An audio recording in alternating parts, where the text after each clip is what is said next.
nó cá nhau rồng ý trồng cũng như là trồng nhẹ trồng gì nó đâu trồng cái tinh ngô mọ cho năng sụt tù nó nó cụ tao đã làm cho nên đuổi rau thia và thế chỉ xia hay tiền nên trồng nhẹ trồng gì là trồng không trồng như sự đời yến chi cho cái nó cá nhau rồng tiền đó cho cái lọ rễ nó yêu tụ chi tung gạo nó tao nên đấy nó lại chỉ muốn xí hở giờ nó thả năng năng năng cho biết sự tao nó nó hôm nữ cu xí mình gì thế là nó muốn ra năng để nó thả ở xí cái lọ rễ giờ linh đó cụ bà thế chia sẻ hay để nên trồng nhẹ trồng gì là trồng không phụ như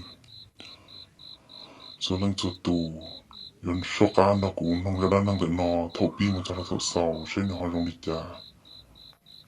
ra đang năng để nó mà cụ yêu ý tu chín giờ của nhà đầu xa nông hết cụ tàu sáu tàu cụ hay tia có cụ mua thả cho biết sự đời tông nông một số cái lọ rễ là lúc chạy lúc nhung giờ linh đó giờ cụ thả trong đi cha tàu đi cha nó thọ có tuổi 9 giờ我要读书，让咱能的那多的古，他讲让你自补的古贴，古啊贴这些还得种碰种叶，来种也种子，才能做读，用到古地淡了哟。那要把这牙古贴啊，让咱能的那都现在到手多，那古还低啊，要做一路要绕，要做山能黑痛，路是很大，路是很大，要做路软大，就整我一头多活动。cái tông nó cũng mấy tụ cứ huồn bề thế mấy tụ mỏ huồn yang nó thế nhất là lúc sau đó tụ tu nó tụ tông nó nên chẳng cần đó nhất là ta chọn đi cái mỏ bê lấy một lon đó nhất là sao nó hết cái tông nó chỉ năng có thể chỉ năng chọn nhẹ hàng đi mà là chỉ muốn nó họ tông gì là cũng chẳng có yang thia tông nhẹ đi lăng khử sư thì để cho mình trong hàng đi chế cho chuan rau tông một cần đó chế tông cho yên đi mò đi chủ cử lấy muốn bố cử là rộng một mò cho một mò nó sư như nó chỉ mua xí chế một cần đó mua ý thì tông là chế tông thế này đi cho tông nhẹ hay tiệt nhẹ thiết gì cho nhẹ thâu lợi tiền chế của yêu chỉ một cần đó là chế tông nhẹ thế tông gì thế là hai cho tông hay tiệt mê tu giờ chọn nhẹ là ya con nhẹ thế có chỉ ưu sư ấy có cả chỉ trồng xuyên dòng một cỡ mà ấy lúc năng tọn đây nữa thế chỉ chọn nhẹ lên nữa nhẹ thế nữa chỉ lo mà chỉ tông hạt ya nhưng do là mà nhẹ thế chỉ đó là nó cho biết sao mày nó chỉ dùng nên sao mày thầu ấy thật chỉ muốn nhẹ là do cỡ tàu nó cho biết sao mày chỉ do chỉ muốn nhẹ chỉ nhưng cỡ chỉ tàu là thì khó từ là nhiều vấn đề sư trên xe của yêu chỉ siêu chỉ cỡ lợ trên xe yêu tập là yêu bao nhiêu theo chỉ nên ổn định sư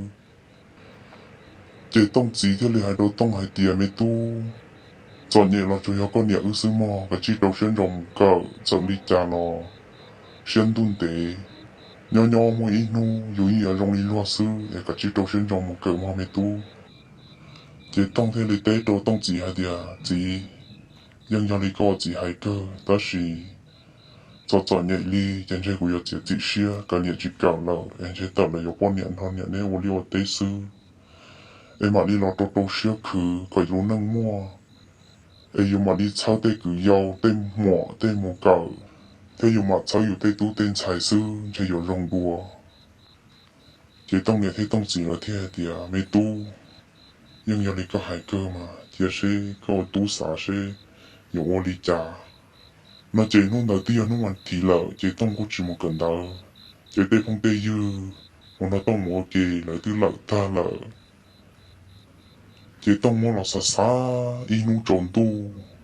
chế tư nó mò chế tông thế là hai trò tông nhẹ thế tông chỉ hai tia nhẹ thế gì chế cú yo chế chỉ xia cho cá mò là chả yo cú chỉ mò chế ta kỳ chế tứ sinh đó phát hiện thì là tia chế yo linh đó cú chỉ mò trên chế cú yo bóng tia e ta kỳ có cha yang tia bên cái số là cú lo mù dồn gió e sẽ cú bộ mù thang cần đó lý cha theo mù đang là sang đó nia chế lăng nhẹ thế lý tế đó tông hai tia ô lý mà mê tu yo có xả tao là e có yo đó cá mù nó ta kỳ cũng mà trang gần tuần rồi gấu một con luôn mù im chỉ rồi đó họ căn đun đó bộ kế đâu vô thì có một con sư nhắc cái yếu tố luôn được thia bên mà đi nó cận đó cho nên đó thì ta kỳ sơn gió có trang gấu bên mù dồn gió ít cho của họ mù chính nhà là cận đó thia thì cho nên đó ta kỳ sơn gió nâng nhà cú sơn dồn gió là quất chạy thì cú cha hay thì mấy tu có những một cận đó thì cái chỉ sợ nó sợ lòng bác có tích thủng trang bị thế yang cái sợ nên有mua mà thì当天里sợ là tụ tông cho khổng cho hồn na ta thì cú để ý khó những mỏ mì cho hồn na thì cú cha yang thiên mình cái sợ thì là thế li mù lúc sau thầu lại mù đó mình chỉ cho ta chạm bê mù cái bê mù tận được sư thì là mù nhưng chỉ một tăng nhiệt ca li chỉ một tí lô sư chỉ tông nhà tụ lo chỉ tông là ca họ bây giờ tụ dâu chỉ bề mù họ luôn ra họ tụ một chỉ cú muốn thế chỉ thầu là một cho trâu ý lu u do u do giờ thầu u cho mong là lo chỉ là nhau thì chẳng nó kia ý tụ đã chỉ cứ bị trong tua cơn khẩu vang khẩu vò dùng đi tụ năng tua ta chỉ họ chỉ do họ cứ dùng đi tụ năng ô họ chỉ do thia chỉ cứ nhìn thế ý nhau bia chỉ mua ta trả lý sao gì là thì nó cũng chia lợi thì tông bây giờ tụ lo tông thế này hải đồ ở tụ mọi tia son trai thì chúng mua là chỉ là năng qua sư là năng hàng sư là tự qua sư qua nhìn được mà những chỉ là chỉ ta chỉ tông ý bảo lại tia tụ nó thì những chỉ là những chỉ là chỉ lợi như nhau đa là do quan trọng luật sư thì tông thế này hải tia thằng có lúc thế là cho còn đòi bên mùi xong nó uống nó nói bên mùi chua chả cũng chỉ nhà cận đầu nó thì những tuổi lúc thế là tệ thì những cú thâu lò một giờ cho tăng giờ trâu thì một giờ xây trâu con đồn đó thì là cú bài là mù in như chỉ đi cậu tợ một đồn năng cậu là thì là một cho nó tỏi cho nhau kế một dạy một đồn đã in nó như giò thì thầu là một cho đồn được sau kế của ta những như tụ vấn đề thì tông trực các cái lúc tăng của bộ biệt lúc kế mỗi nhân lúc kế lệ giò một lúc chi bộ biệt to chỉ út cha bộ kế tụ đã chỉ đó phong luôn vì giờ tụ năng để trên lượng thuộc kế nào chỉ tông thế này hai tụ dạng thêm mình cái kiểu ô ngờ cho tụ mà để cho chẳng ngủ đi tụ đã chỉ nó bể để sợ ngủ đi thì ở tụ yêu ở tụ cũng chẳng chỉ tao bỏ ra chỉ ở tụ cũng tiệt chỉ năng suy ổn chỉ ở nơi tụ tụ muốn ta la tiền chỉ lọ suy ổn ta chỉ thằng đó chẳng rõ hàng nghìn chỉ những chỉ tao muốn tụ ngủ đi chỉ là cũng để cho những bia cho xả kim là cũng chỉ kim một sai rồi dùng我家好用零传导叫叫了呀，点了么带叫叫了我就多人了都别动的。chỉ thầu nó tông thế này tiểu ngờ chỉ tông nó lại bây giờ nó cao bây giờ mù nó chỉ thầu đó ở tu dầu bỏ hai tiền chỉ cho năng là chỉ ở tu dùng chạy hàng lô thì tông thế này hai tiền son chạy tu mua củ lợi giờ giờ đã chỉ lo giờ giờ dùng đi trả lo bây tỷ kia mù sẽ này tu đã chỉ bây cái chỉ mù kia để son chỉ tu bây nó cái chỉ chỉ học kỳ đi dùng mù sư là bé lăng là cô mù kia đồ bé giờ là cô chuyện gì là chỉ lý giờ là cô mù trắng đông đồ bé giờ thọ một cho dây rồi thì tông như tụ vấn đề nữa là thì tông cá tăng đồ thì ô giờ chỉ dùng thuần tàu họ là tí tu năng là chỉ có nhiều đứa bông để bị đồ kế ý nhiều họ chỉ để hàng nữa còn nữa rồi ta trả đi chỉ châu đồ lo châu tàu mèn đầu dưới này thì tông cá kia tăng đồ thì ô bộ kia chỉ cho năng đồ rồi mà tí tụ đỡ bò ngồi nhìn sẵn nữa chỉ xuống tụ nhìn chính chế lợi nó nữa thì tao nghe kiểu ô rồi nó sẽ có trái đâu cái liệm mù kia sư sẽ dùng đi trả nó mù kia tức tôi cho nó lợi đó cá nó đi hàng nữa thì mù kia sư nó chỉ là cô chính chế tụ đó đi thế là cô trả cá mù ó biết tụ dây do cho ta trả đi nằng gỗ rồi à cậu tờ mẹ nờ bé lỡ sư chỉ tông cú chả khá ca lông tăng tổ ô chả khó chỉ bỏ đồ tư lợ xã kia in chi ta chọn đầu chỉ đế bé cá tăng đồ chua tên đầu là cú chỉ bỏ ra chỉ tông cú hay tông cái thế ô tôi yếu tiệt chú chua bé mù chú chua lì lì tiệt chả anh chỉ không muốn chuyên gia cần đầu nó ta chỉ có trong tiệt mà tông yên trái cưng gọi nữa thì chỉ tông chủ yếu là hai có tôi yếu xoắn trái sư chỉ là cô một chẳng đông đầu lợn thì thầu một thầu ta trả đi能够我都被就没到的，当我把它加起来当，多我家就是在俺的好过了，同到这好几个地，这么多收入和地这么多都变了呢，这种的慢慢我得地了干了呢，这同到东菜咯，这东这里还的啊，我就做呢，你我得也慢了干，开始讲了那这，同到东加入地下我都我那天都可以了。因為我是只顧了顧做山路騎啊只只頭，騎啊做別種嘅了，弄用我家行燈炸多呢，只同到只哦柴頭只，我就跌了騎跌了，從這呢只啊只，我講我碰炸了干了呢，就是顧多就是到了天，只頭冇做別種嘅，兩點點咯。我家农真家不的，这种多好我的多得了为了去见了，多种的这种我的这里对的了，这碰真家的多，这里顿对的了，这冬天里还到阳天，每个点，而且木做做，去到落地木做个干都诶，我到落地我木过呢也老战士没去谈跟到点了这木讲中。mua chỉ thọ mua bỏ cái đâu vô được không mua mua yo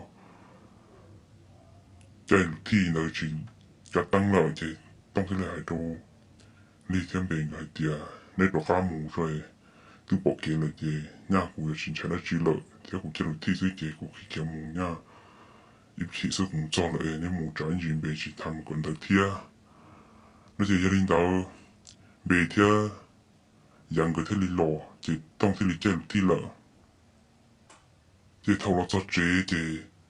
yang thia về cái thế nó thạp hay là nhiều là gì hay điều cho nó muốn cho tổ cái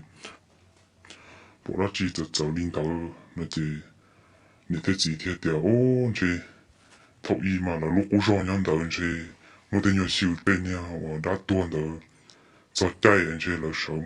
nó chỉ nó tê sư anh chỉ muốn giải là cho tự tôi hiểu sư nha chỉ muốn nó chỉ tao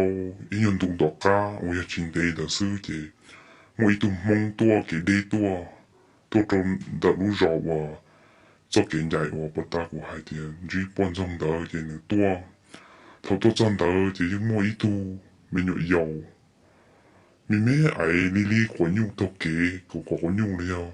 你干用都给的对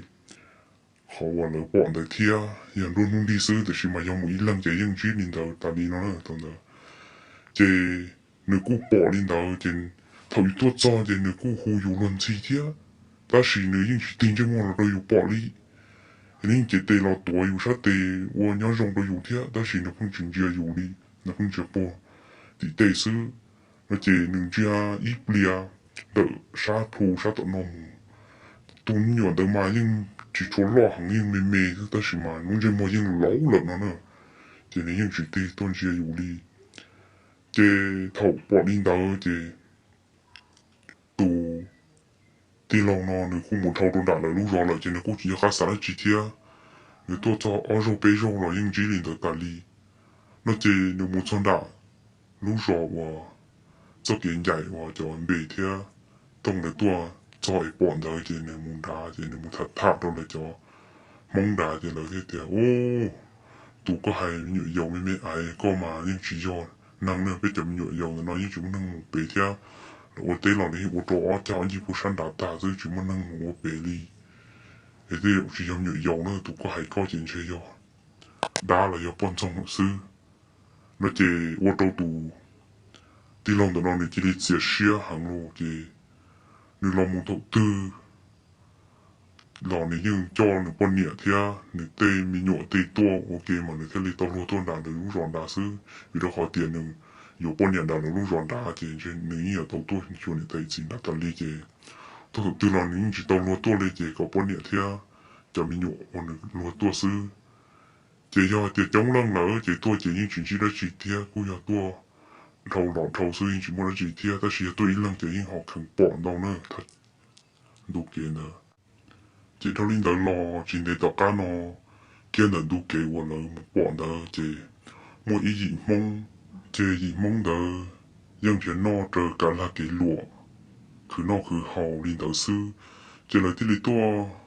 มุกของตอนเดอเบลละลูจอแต่ต้องละลูจอจีที่ตัวจอนเดอซอกเกวันใหญ่มุนดามองลูจอว่าต้องเทียนเบลเลยปอด้านเดอจีมองตัวจอนเดอจีมองลูกเชจะปวนเดอแล้วจีมองที่ลิตัวปืนเดอคอเชจีเท่ามองตัวปืนจีอีตูปืนรถเชหอยอีตูที่ลิอยู่ตรงตัวกำปอติเกจีมุยของตัวคอเชนั่นนะจีอีตูมูเหล่าจีอีตูย่อจีตูเดปื้อจีเถาปื้อจีนกุ้งกำมูปื้อดอลูเต้าเชนมูปื้อเกี้ยอีฉีซื้อโอจ่าหนอเกตัวละจีหลอกเท้าเชนั่นนะเท้าเชชั้นดอกจีเท้าสมองเชยกเขียลีจีกุ้งชายจะโอ้โยจ่ากุ้งเชหอหลายลงลีนอเนี่ยหองกูยกเขียลีนอเนี่ยจีนกุ้งขี้ขอใจเศร้านั่นนะขี้ขอใจเศร้าจะเอาชีบอกละจีเทียchỉ nó cũng đặc bự lợi nó cũng xả tiền nha chỉ muốn đã chi nó chỉ cho các xả tiền trả một thiên đầu nữa chỉ nó đặc bự lợi chỉ anh chỉ đặc lọt thất đùa nè đặc lọt thất đùa chỉ nó đặc khi hoạt đại sâu rồi chỉ bỏ đã chi đi thia chỉ nó thia đi xả tiền ô xì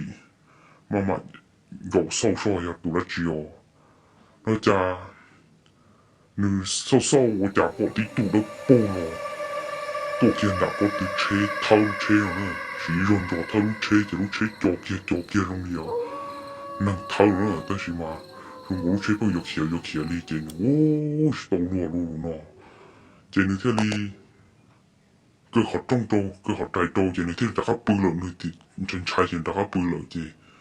一边让导师真的导师我家就是老多kia被到好车这收入到车手收件那的多我好年地我拿啲啲刷得波都收件能见能砌套见能砌套来见能，这里不得有收件，面的乱见只收能，你中国嘅这里慢慢嘅都好了，嘅都好嘅能，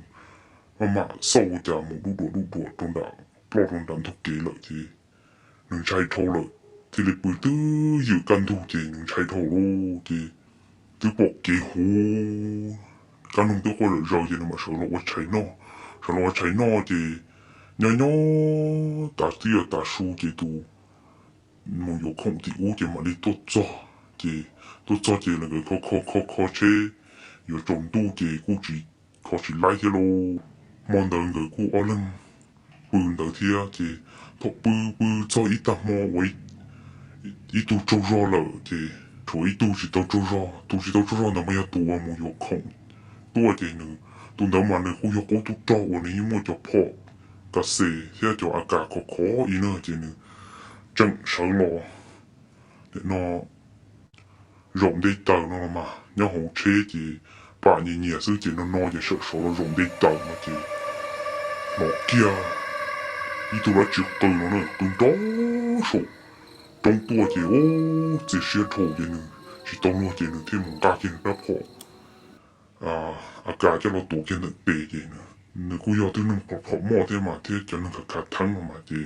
nó chịu tệ kia tiền năng tư ô cha những cái sự lo đi yo hàng địa chỉ giáp thôi là chờ lo số tôi trên đông số số nó trên đó vương lo số tôi trên đông thế thì giờ mà trong đông như trong đông ta chỉ bỏ ra chỉ đi trên nữa thì cha luôn đó phổ cả thì bị tê xí rồi liền thì tụ bữa học chế mặt nó thì nó thằng thì sợ lò thì tiểu có tổ gì thì tiểu thì là chỉ li lò số trong đồng số thì của tổ phổ nó chỉ thiên chưa lợ nó chỉ tiếp biệt rõ trình đề là sư thì tổ các con tổ số trong đồng của tổ lô thì nó chỉ gõ lần thì người cô chỉ cho hồ chú hồ nó chỉ我转动什么转到港式电动，那车呢？这里说你打跑多单头一般冇字啦，单头一般冇字嘅，就真切哩路咯嘅，同我只幫我家嘅ที่เลยเดียวก็จีการ好車มันก็หัดต้อง車ตัวอีปื้สู้我嘅người cũng đang một bữa học車嘅，咁我หัดต้อง車手到嘅，你係老彎就彎地走嘅，咁咁拖嘅佢只你做咗嘅，同佢做咗攞攞嘅，我只連接嚟聽，就有人我你講你只連接嚟聽，就只同到攞嘅。lúc đấy chờ cô bảo măng cô mua kế chế chế cô kia kia mù nó vi là thì nó ngồi đi cho nên mù nó ngồi cô chỉ bỏ mua đã chỉ là thia nó đâu sao mày nó cho nên cô mù nó mù liên một tê mù làm một cả nó cần đỡ là nhưng một số kiện đỡ tủ máu mù nó nó cô chỉ là thia thì cho đã năng nó cô là sau đi nó sư